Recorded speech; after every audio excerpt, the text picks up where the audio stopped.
So now I'm going to mount the lenses on my donut I made previously.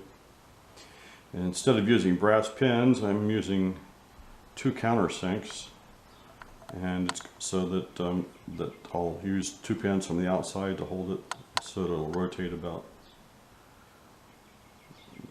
center like so. Anyway, I'm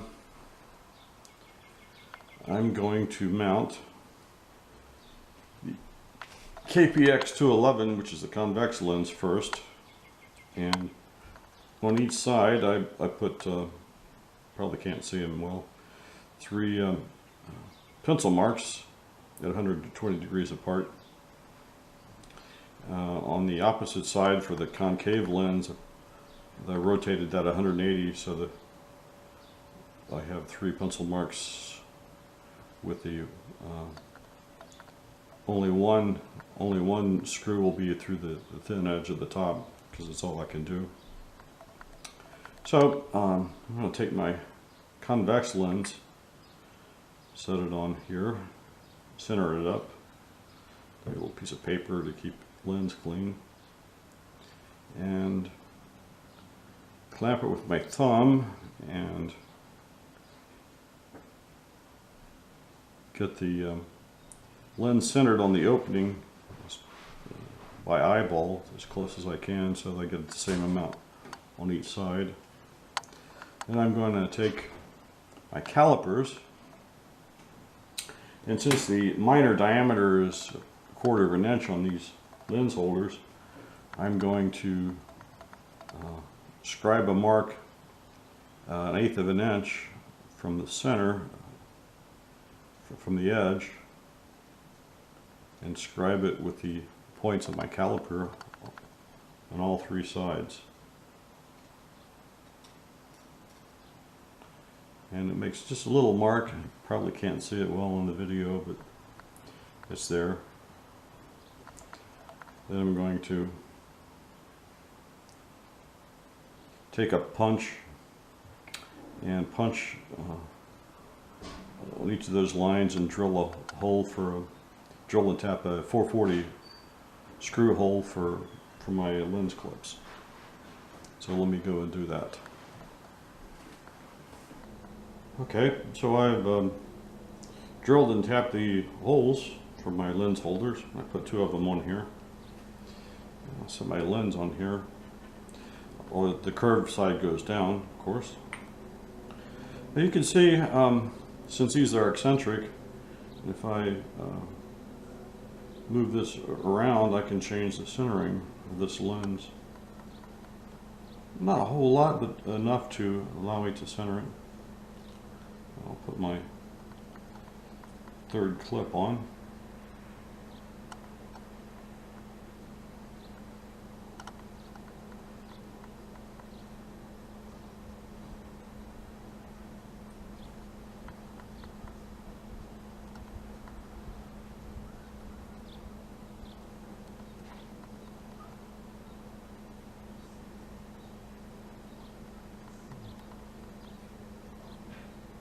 And it's roughly centered up.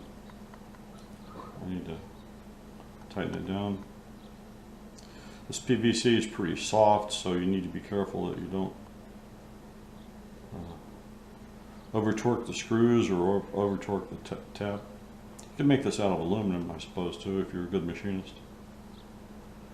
So that's a convex lens, and now we'll do the same thing for the concave lens.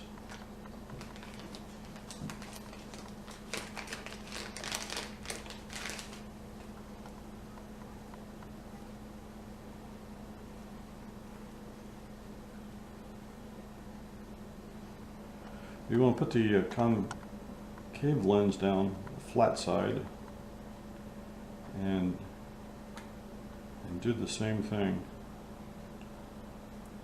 Take calipers and mark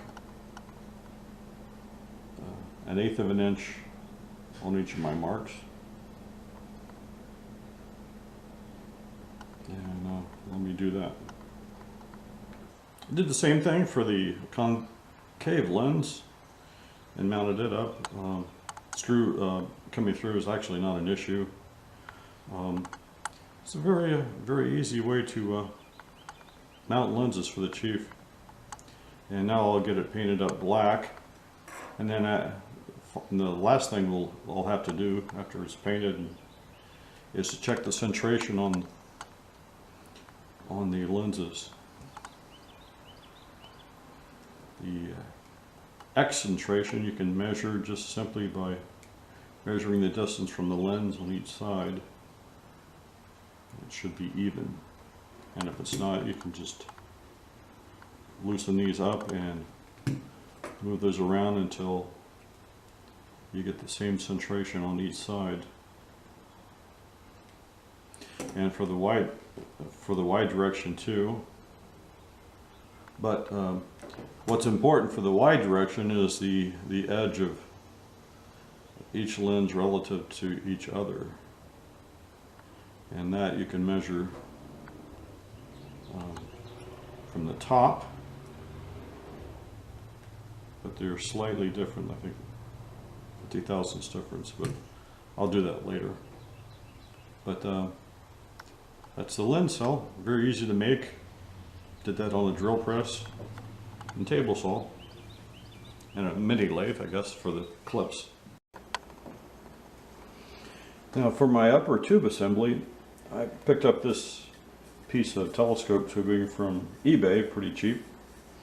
It's 94 millimeters diameter, and had a couple of Meade logos on it on each side. Don't have anything against Meade, but I took those off by with some real fine sandpaper, and then I used a buffer like you would use in buffing your car scratches out with, and that cleaned it up pretty well, and can't hardly tell it was on there.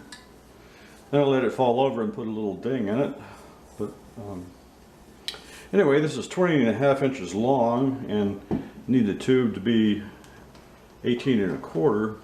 So we need to cut off some of some of this, and we need to save the pieces we cut off too, because they'll be useful. And to cut it off square, you need a piece of cardboard that's got a straight edge on it, and then you just wrap the edge around until it overlaps.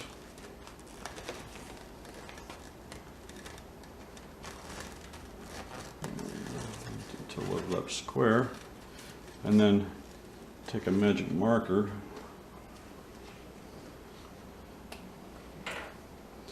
and then go around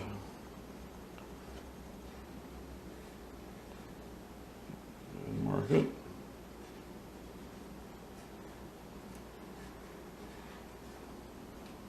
Then I'm going to take a hacksaw and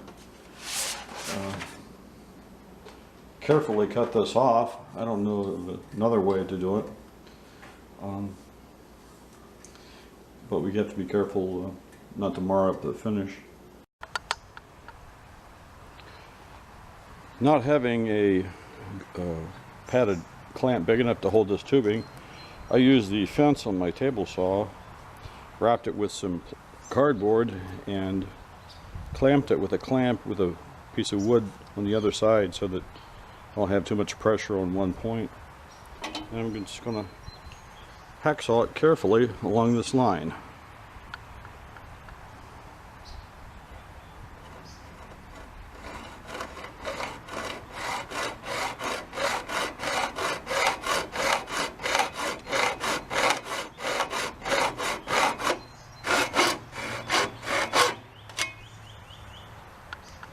And rotate it.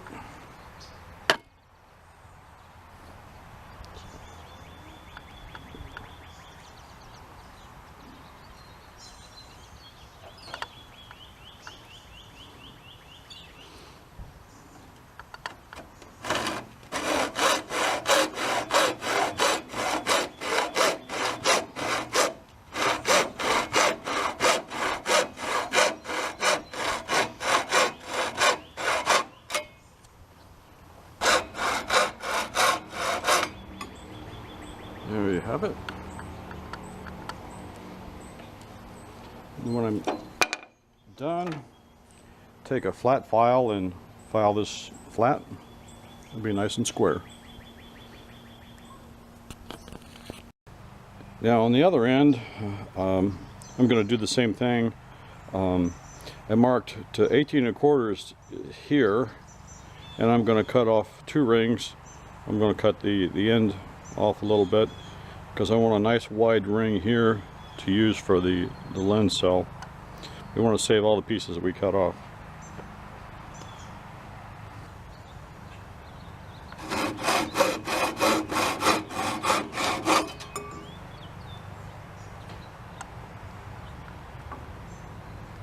So there, tube's 18 1/4 inches long, and I have my 3 rings. This large ring will be part of the lens holder.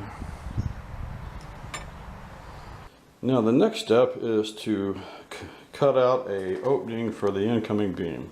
And it's an elliptical shape, but it's rather complex. It's the intersection of a cone and a cylinder, and maybe mathematicians will have fun trying to figure that out, but I'm just going to, well, first, here's my ding that I'm going to get rid of, because I can. I'm going to first draw a line, square line, down the front of this tube.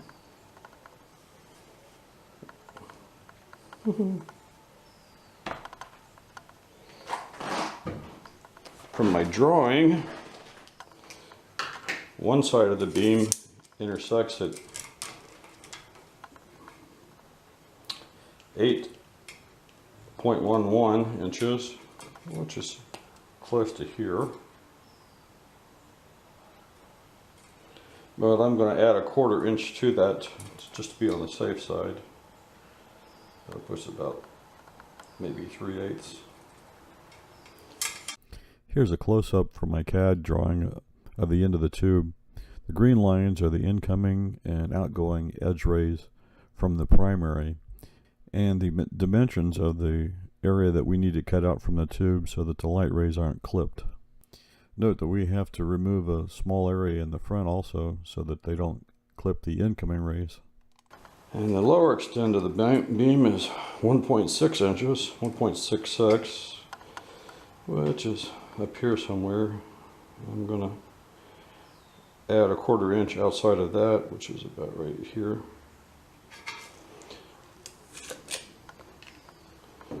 So my opening is going to be, look something like this. I'm actually going to just freehand this.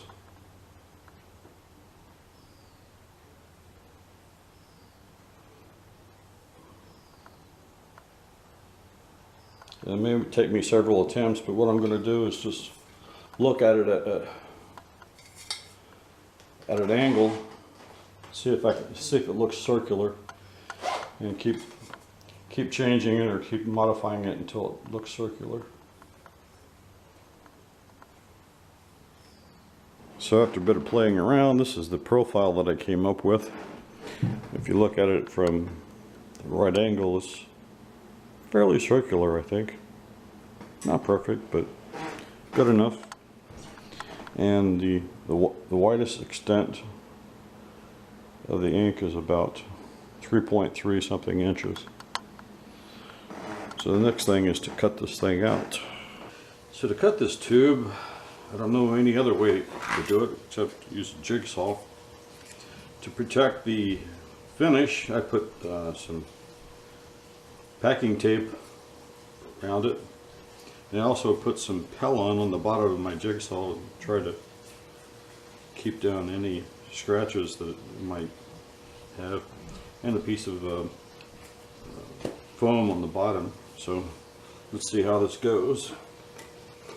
I've drilled a starting hole. And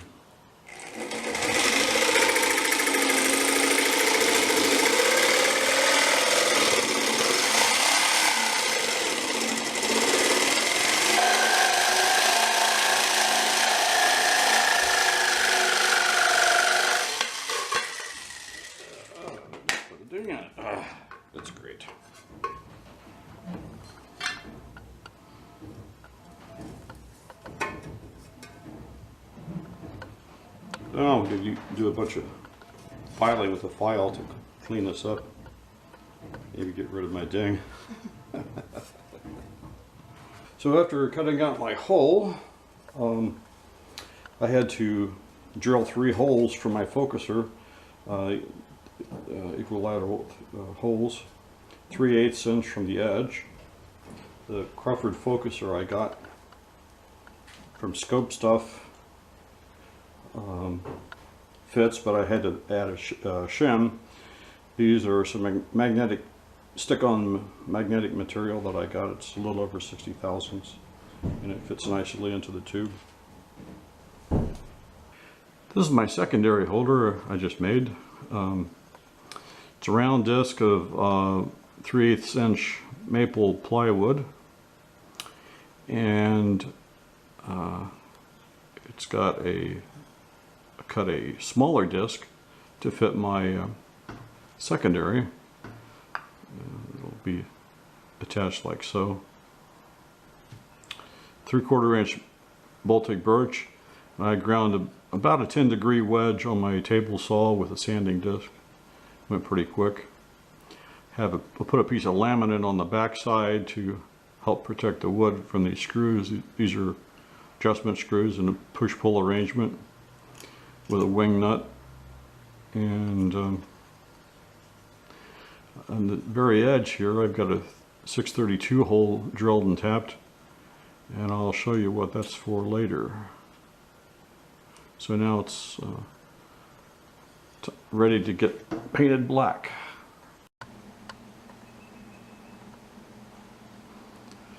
Now with this ring of tubing that I cut off, I made the holder for the lens cell. And I cut off about 7mm piece. Then I took a file and filed it till it fits snugly into the end of the tube. And then after that I put a piece of aluminum tape across it so that it would stay together. And then I put a piece of, it's actually Teflon tape on top of that to protect the aluminum when I slide it in. And this lens cell pivots about these set screws that are on the side. The tubing is too thin to actually use it to thread and tap enough to hold set screws. So what I ended up doing was putting in a piece of Delrin, black Delrin, and tapping that. And that allowed me to recess the set screws so that they don't show whenever, they won't rub whenever I put it in the tube. I attached these pieces of Delrin with some 3M VHB, very high bond tape. It's pretty amazing. I'm not sure I'll ever get it off of there, but it'd probably been actually simpler if I had a large lathe and cut a thicker diameter ring and use that instead of this, but I don't have access to a big lathe, and this will suffice. So this is my holder, and it fits snugly into the tube. I can push it with force, but it's not going to move just by jostling around in the car or anything. It'll fit in there pretty tight.